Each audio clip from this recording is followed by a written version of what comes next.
I hardy the way you write for me, and your Wessex rural flair. I hardy the way you foreshadow, I hardy your sordid affair. I hardy the way you pace your scenes, and your big character names. I hardy your farmers and your females, they're never merely dames. I hardy the poetry you shape, I hardy dissection of class. I hardy Victorian morals, because they seldom pass. I hardy your happy endings, and the fact you don't at all. But mostly, I hardy the way I don't hardy you. Not even a little bit, not even close, not even at all.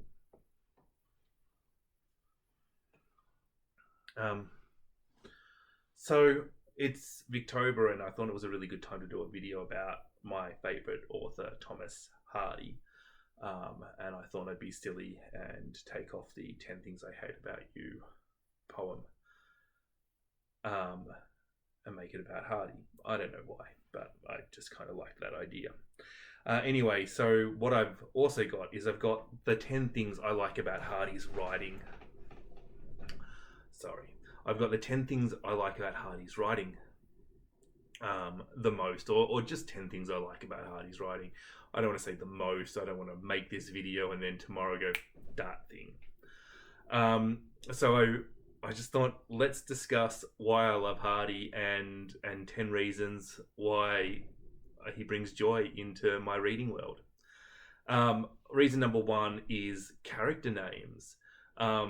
It's such a dumb thing to even make the list, but I think any Hardy fan is going, yes, he has magnificent character names. He picks some of the most ridiculous names and he makes them sound like they could be names.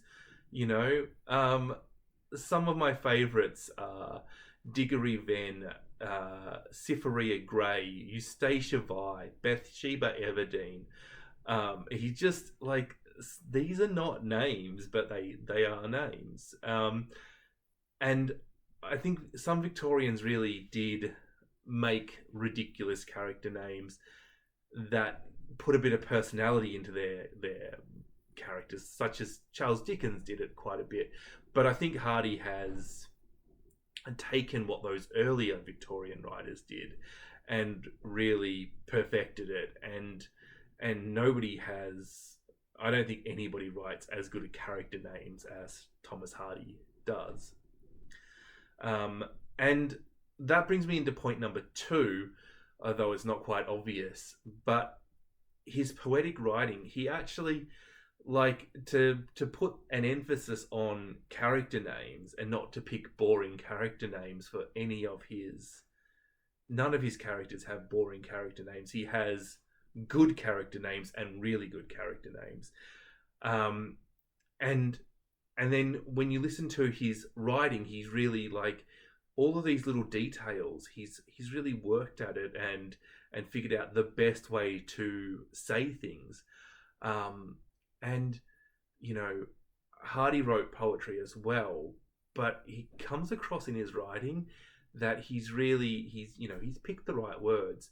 And it would be really relaxful if, you know, at a day spa, instead of that lovely music that's like pipe music or whatever, what they did is they got Hardy describing things, and they got like a really, like, a good voice, like maybe somebody with a slight Scottish accent, very low pitched voice, deep voice rather, reading Hardy's description of fields and birds and hair and dresses and the things that don't really matter but add flavor to a novel, because it's so beautiful and relaxing. You just like imagine being serenaded descriptions that Hardy wrote all day. Like, that would be so luxurious. That's better than peeled grapes. The next thing about his writing that I'd like to discuss is the way he foreshadows.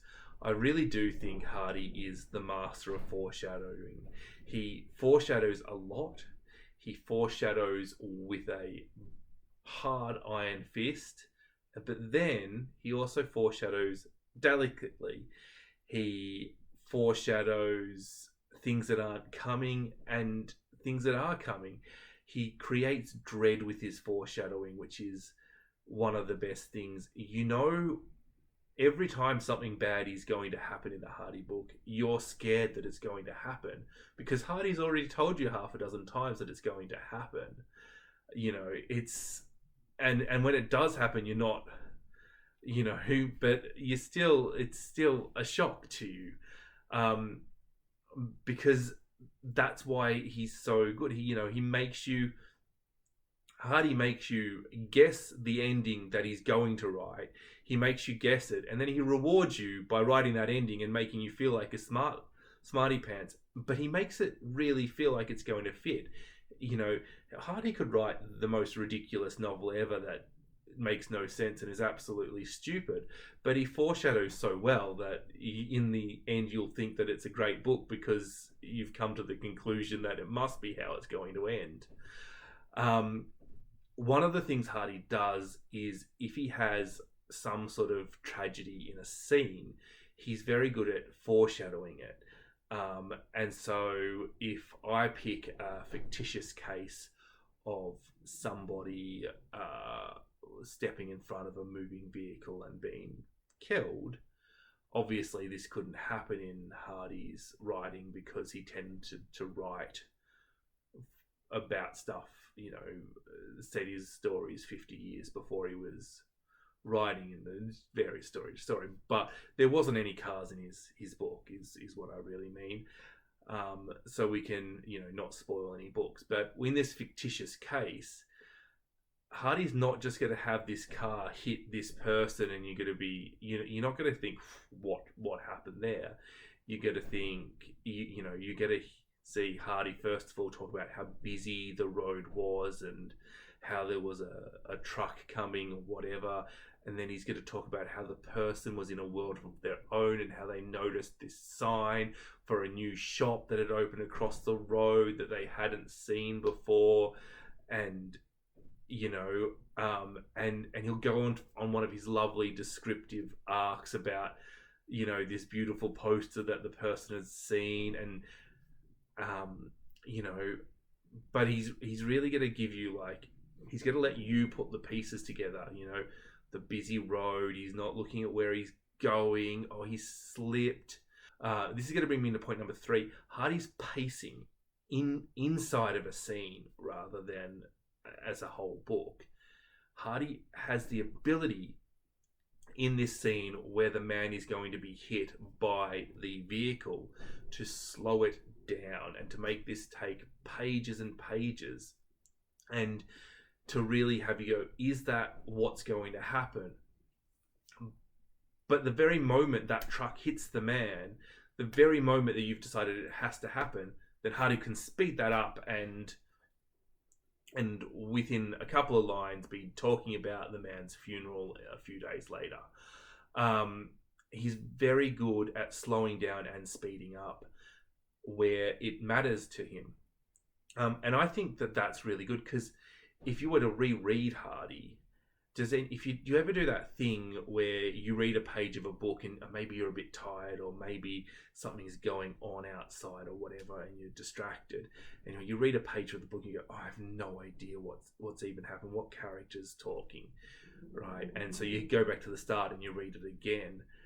With Hardy, you shouldn't, because you just, this is wrong to do this with books, but you could, if you wanted to, just keep reading, because if there's something important happening, Hardy will slow it down and you'll realize that something important is about to happen. And if it's not that important, Hardy will speed through it, because a lot of the subtleties and the hints that Hardy's putting in there add to the storyline, but if you miss them, they don't really affect your overall, like, they're the difference between it being an excellent book and a masterpiece sort of thing. But his ability to slow it down really creates suspense in that scene, you know, when you know that the man is off balance and you know that he's going to fall in front of the bus, but what he's doing is he's talking about the things that have distracted him, or he's talking about how he forgot to tie his shoelaces, and he's talking about how he never ties his shoelaces, and how it's become a bad habit, and how his father chastised him for not tying his shoelaces once, so as an act of rebellion he never tied his shoelaces, and all of these things. And then you've got the truck coming down, and you've got the man in the air, and you don't know what's going to happen, but he's really slowed it down to create that suspense. How you're not going to miss that, because he's going to crap on for a lot, but it's really, it's lovely. The next thing on the 10 things I Hardy about you list is morals. Hardy really likes to discuss Victorian morals, and he's not very complimentary about them, but he likes to point out hypocrisy. He likes to point out how these morals aren't actually that moral, how people fall through the cracks, how by doing all the right things you leave yourself miserable. He's a critic of Victorian culture, and he's pointing out in all of his stories how it's rubbish. But the thing I like about this is it's very easy for us modern readers to distance ourselves from Victorian morals. But actually, a lot of the morals that he is critiquing, in fact, all of the morals that he is critiquing, are still morals that we have in our society. Sure, we recognize them slightly different. Sure, they've evolved, or they've got a slightly different flavor to them. But basically, everything Hardy's picking on still exists. In fact, you could even further apply what Hardy is saying to today's society and substitute things in it, because you could. Probably one of the big things that Hardy is critical of is the Victorians' view of class and the importance of class. And what you can see in all of Hardy's characters is whenever anybody tries to benefit themselves and move up in class, Hardy is not particularly nice about that. And this is probably best seen in the novel Jude the Obscure. You need to stay in your class in a Hardy novel. If you deign to go up or down, angel down, you are going to get punished. And that's what, that's and that is definitely Hardy having a dig at the class structure in Victorian England. Another Victorian moral that Hardy is incredibly critical of, and again, it happens so much in his second and third last books, Jude and Tess. He's very critical of marriage. He's critical of marriage in all of his books. This is quite an early theme that he is picking on, but as things go on, and again, you can really see it in those two big novels of his, Tess of the Devils and Jude the Obscure, that he's not complimentary towards marriage, that people get trapped into marriage, that marriage is not the best thing for these people, that the reason people get married is rubbish, that marriage limits what you can do, that it makes you miserable, and all of these things, because people are getting married for the wrong reason. And he's just so critical of the rigidity of marriage in Victorian times as well. And this is one of these examples of the morals that have really changed with time, but are still existent today. It wouldn't so much be an ethical thing, but it's it would be an ethical thing, but people would still be judged for cheating on other people. People would be judged for having a high divorce rate. People get judged for divorcing, for leaving their partners, and that sometimes is the right thing to do. And I feel like Hardy is quite down with that. Um, yeah. Um, and it's very hard to read what Hardy is saying without getting onto my next point. Point number 8 is that Hardy and feminism. Well, I'm not really sure what Hardy ever said about feminism. I don't have any quotes. I didn't research that part of it, but it's really obvious in Hardy's novels that he must be a feminist, um, because Hardy is incredibly good at empathizing with the characters that he is writing and the situation he is creating, which is a talent that, frankly, you would like to have in your author. But Hardy is very good at that, and he writes such great females and such great women that how could he not be a feminist?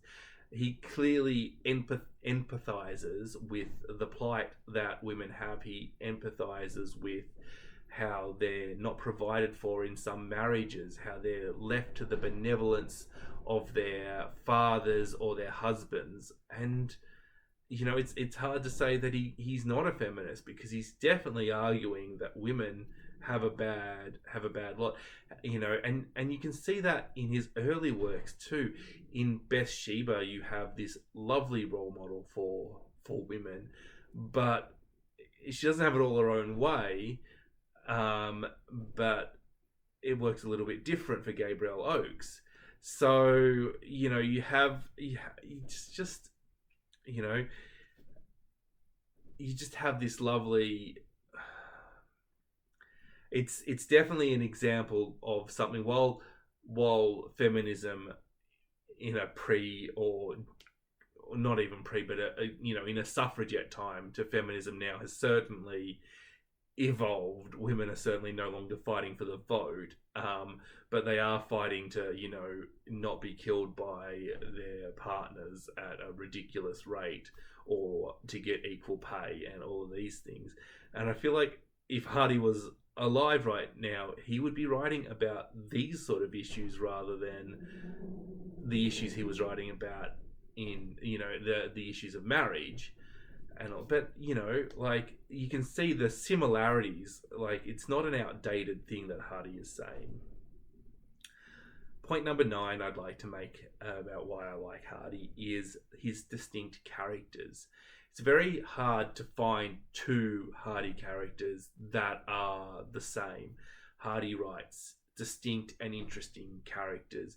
And what's really good about Hardy's characters is that their motivations are very clear. You can tell what they're going to do. You can almost predict what they're going to do, not just because he foreshadows it, but because he makes his characters quite logical. Like, you can follow what's going on, and then you can almost say, oh, that's kind of like, I see person X that I'm friends with, do that. This is like my father, this is like my sister, this is like my mate, this is like somebody's wife or whatever. Like, you can piece together the characters out of bits of people that but it's so delicious. And Hardy's women have something in common as well. None of them are complete pushovers. And I'm going to use an example of Tess, because when I say that Hardy's women aren't complete pushovers, I think a lot of people might go, well, what about Tess? Come on, Tess. But so you have this lady who, to be honest, in things that don't matter too much to her, in 95% of situations, is a complete pushover. But then you have situations that do matter to her. You have the scene with the child's sorrow, for example, and she completely stands up for what she thinks is right and what she wants to do. So you have this love, like, and you can contrast that with, say, a Eustacia Vi, who will stand up for herself at any slighting and will never accept anything bad said about her, because she will fight for absolutely everything and will be damned if you will ever stand on Eustacia Vi, and she'll stand up for herself at the expense of herself. You know, she'll almost stand up for herself when it is beneficial for her not to.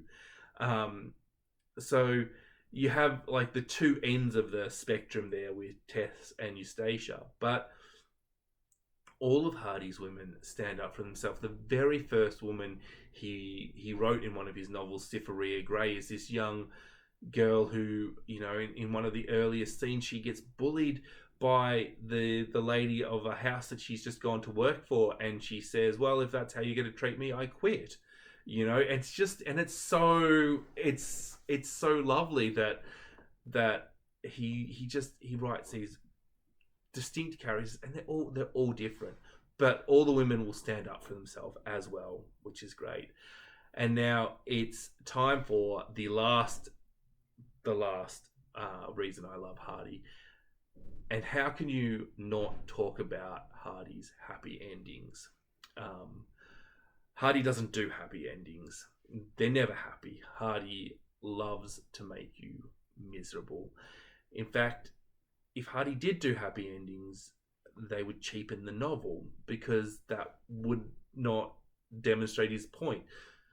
But even a book that has a happier ending, there's a sting in the tail, there's a what if, there's a what is the price of our happiness. And there are other novels where the ending is just absolutely miserable, where the main character dies, but there are novels where the main character ends up happy, but at a cost.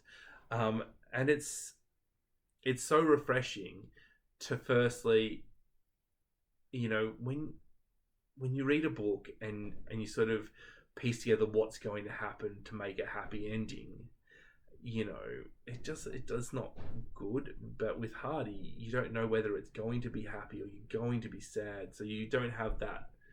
You can't like figure out what's going on because you're being a bit meta and a bit smart. And his happy endings, his sad endings rather, are just so perfect. It's like he's been talking about all these different things. He's been talking about class, he's been talking about marriage, and he's been talking about women, and then at the end, you know, it's all miserable because that's how the book was. You know, it's like who gets to be miserable their entire life, and then at the very end of the tale everything's happy. That's not how it works, you know. And Hardy knows that's not how it works. He's very realistic, so he writes these sad endings which completely fits his character. All right, well, that's the 10 things that I like about Hardy. I'd like to know in the comments, have you read Hardy? Do you agree with the 10 things? Do you not agree with the 10 things? Or if you haven't read Hardy, are you thinking about reading Hardy? What Hardy books are you considering reading? It's exciting when somebody reads their first Hardy. Anyway, have a nice day. Bye.